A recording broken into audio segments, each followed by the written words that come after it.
युद्धका अगाडि स्वर्गको बयान नगर्नु भन्ने पनि उखान्छ। मलाई धेरै बोल्ने रहर छैन। मैले यति नै भन्न चाहन्छु, इतिहासदेखि 2007 सालदेखि आजसम्म नेपाली जनताको सार्वभौम सत्तामाथि निरन्तर कूटनीतिक रूपमा, राजनीतिक रूपमा हाम्रा पार्टीहरूलाई गुमराह गर्ने, धम्क्याउने यो ढङ्गले हाम्रो प्रशासनिक क्षेत्रमा, राजनीतिक क्षेत्रमा, कानुनी क्षेत्रमा विदेशी हस्तक्षेप छ। यो कुरा आम जनताले बुझेका छन्।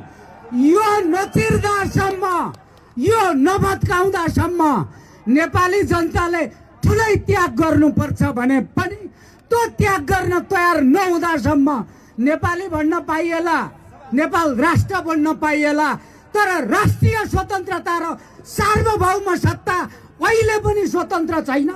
जो अघोषित रूपमा उपनिवेशवादको घेराबन्दीमा छ। थुप्रैले आन्दोलनको कुरा गरेका छन्, क्रान्तिको कुरा गरेका छन्, तर आज 7 सालदेखि आज यहाँसम्म आउँदा र चाहिँ विशाल जनयुद्धको एउटा सामन्तवाद विरुद्धको युद्धपछि पनि उही दलाल प्रवृत्ति र भ्रष्टाचार छन्। आजको मात्रै दैनिक पेपरमा तपाईहरूले हेर्नुभयो, प्रशासनिक क्षेत्रका नायक बनिने उच्च प्रशासकहरू, सचिवहरूको 15 जनाको लिस्ट सार्वजनिक भएको छ। त्यसकारण यो भ्रष्टाचार विरुद्धको आन्दोलन पनि हो श्रम संस्कृति पार्टी। पार्टी मात्रै होइन, यो राष्ट्रको स्वाधीनताको आन्दोलन हो। जय अर्कपत, जय अर्क साम्पाङ। त्यसकारण सम्पूर्ण नेपाली जनताले यो कार्यक्रम हेर्नुहुन्छ।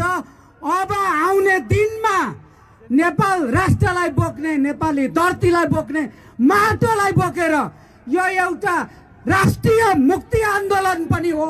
त्यही रूपमा बुझ्न अनुरोध गर्दै बिदा हुन चाहन्छु। जय श्रम संस्कृति।